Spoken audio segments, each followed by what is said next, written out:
因為上個禮拜咧就同你玩呢一個你哋玩呢一個埋身啦，叫做嚇中正安舒，虛實分明。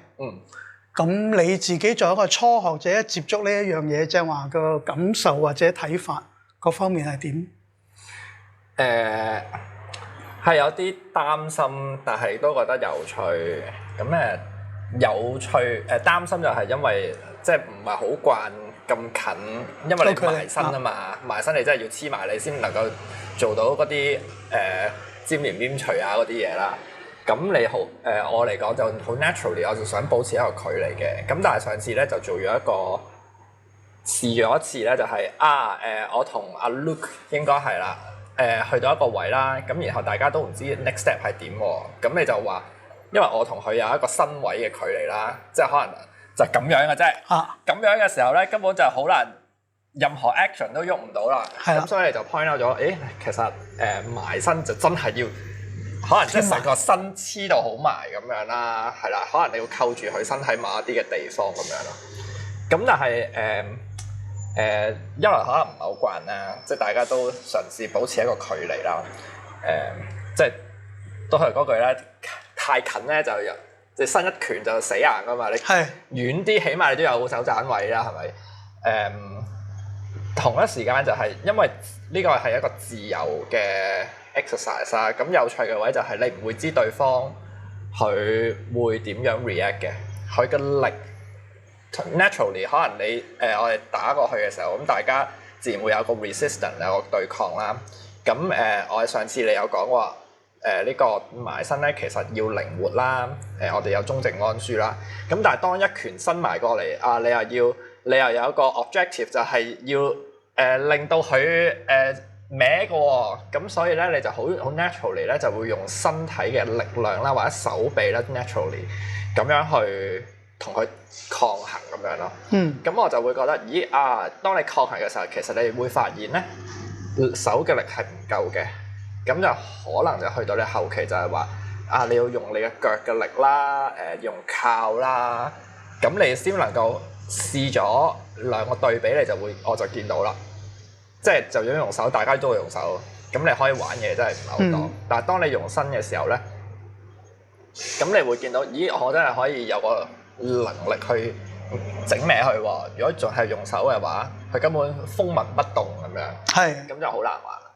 咁所以我覺得有趣嘅係你點樣去順住嗰個人，因為大家都 predict 唔到對方做啲咩噶嘛。咁佢俾個力我會可以點樣學你話齋順住佢。我係咪信得到佢咧？如果我唔信佢，我要同佢抗衡嘅時候，我有啲咩嘅下一個步驟去幫我去達到我嘅目的，就可能埋身，或者係我要整歪佢，或者我要整跌佢。喺你所知嘅太極拳，其實你真係提過幾次都抗衡嘅。係啊。咁其實係初學啊，咁但係。你都知道太極嘅用意係唔不在於抗衡喎。咁如果你學嘅拳或者你學嘅心法、身法或者係手法都去抗衡嘅時候，咁咪唔係太極拳咯？咁理解同實踐係有個落差嘅。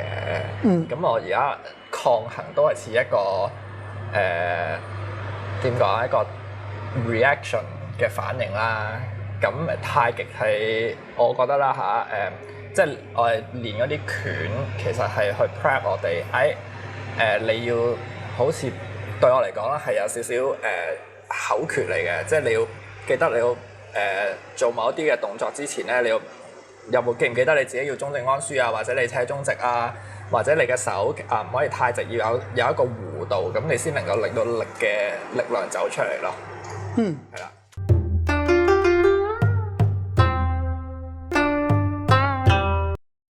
反而要學咧，就係個 comfort zone 咧，我哋要攞對方埋嚟，又或者自己走到更前。走到更前咧，個好處係咩咧？如果我個 comfort zone 喺度咧，即係呢個咁嘅距離咧，其實所謂 comfort zone 咧，我個發拳嘅勁咧就下下都到，所以我係 confident。係咪啊？但係如果我喺咁近咧，你發嘅拳咧，你嘅力咧，其實係冇咁好嘅，冇咁好嘅嚇。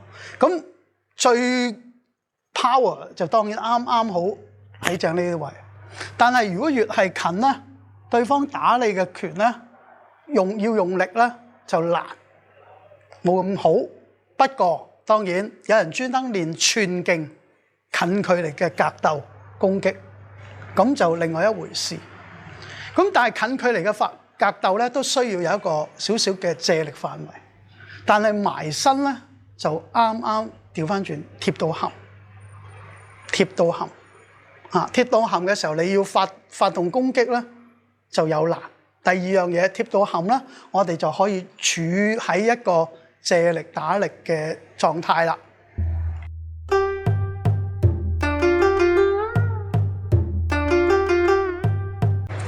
1、2、3。你有冇中正安書？未有。嗯？未有。未有。點解咧？因為我想個胯貼埋嚟嘅時候，我就自己會喐咗。係啦。咁你其實咧就太注意手法，攞住我嘅手，呢度後面攞我，但係喺個身法上，身法佢就冇貼到埋嚟影響我，即係話呢一度有一個距離，身法上嚇靠落嚟嗰度，唔係要靠。如果靠咧，佢就要係咁樣靠，係咪啊？但係佢咁靠咧，佢就雙重嚇，喐唔到，所以係問題係出喺第一步，你嘅腳行得近定遠。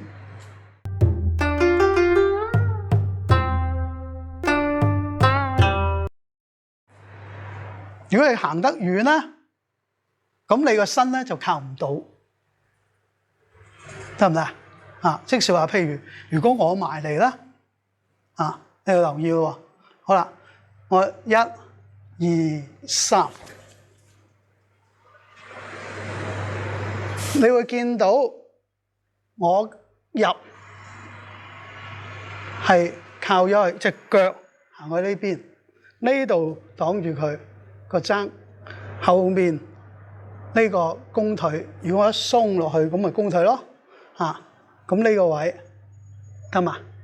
嚇，咁中正就斜中直啦，嚇，咁隻手一搭咗去呢個位，咁咪攞住呢度咯，嚇，攞住呢個位，咁攞住呢個位咧，未即死嘅，嚇，未即死嘅，嚇，未即死嘅，嚇，因為咧佢未腰歪啊嘛，嚇，同埋佢前腳係虛啊嘛，後腳實。嚇，得唔得？咁就嗱，咁佢咧冇喐腳，淨係靠弓腿壓過嚟啊嘛，係咪啊？嚇，講唔講手法？咁佢呢家咁咪冇入唔到咯，啊，入唔到咯，咁同埋開晒天窗咯，係咪啊？嚇，咁所以譬如如果我你數我入啦，1、2、3。見唔見到我入咧？係攞佢側邊呢度貼晒佢，嚇，行呢一步啦，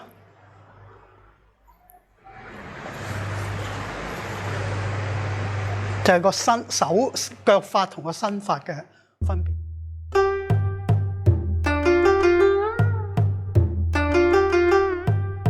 如果你要中間入，我入俾你睇。如果你要中間入，分開對手，係咪咁貼入去啊？我哋你抗拒，係啊，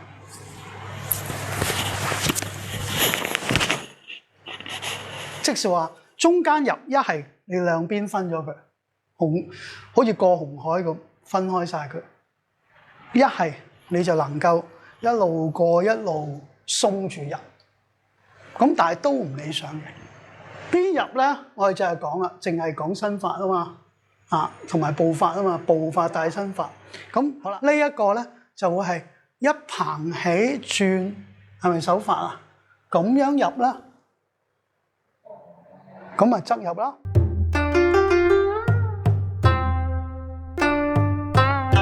問題我係用呢一邊攞佢啊，還是呢邊攞佢？呢邊攞佢二側手梗係最着數啦。同側手你就如果你咁樣篩咧，就係正面入啦變咗。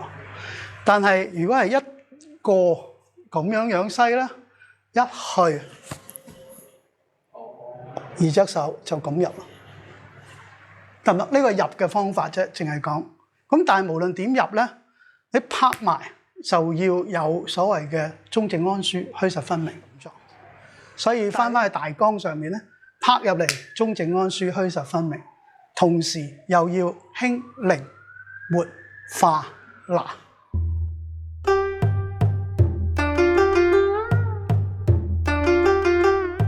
我覺得最難咧就係打破嗰個 comfort zone 啦，因為咧我覺得本身嗰個 intention， 我覺得我成個身體都係會想避開嗰個接觸或者嗰個衝突嘅，咁所以要行埋去，其實咧係要好多自己嘅調整。咁樣，咁我覺得因為就算意識知道要咁做咧，個身體好似唔係好容易咁樣做。跟住呢個第一個啦，跟住咧第二個咧就係個意識知道要做嘅時候咧，就唔係好能夠令到個身體連貫地做到。因為我覺得好自然咧就係個身會行先或者隻手會行先，但係如果配合唔到個重心同埋配合唔到個腳步嘅話咧，咁嗰個力量係傳唔到過去。個身就會折咗，咁就做唔到個效果。咁所以，譬如頭先，我覺得對自己嚟講最大嘅學習就係其實，即係如果我慢慢學，其實就係點樣揾翻自己個重心啦，同埋身體唔同部分嘅連貫，然後先至再搭上其他嘅即係手法啊各樣嘅嘢上去咁樣咯。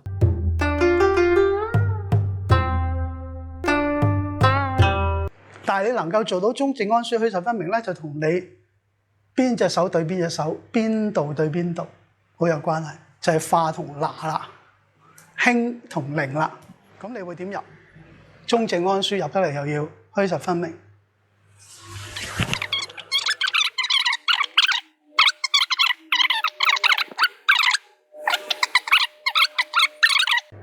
就算我依家我拎起咗俾你，我係撳住你雙重嘛。啱唔啱啊？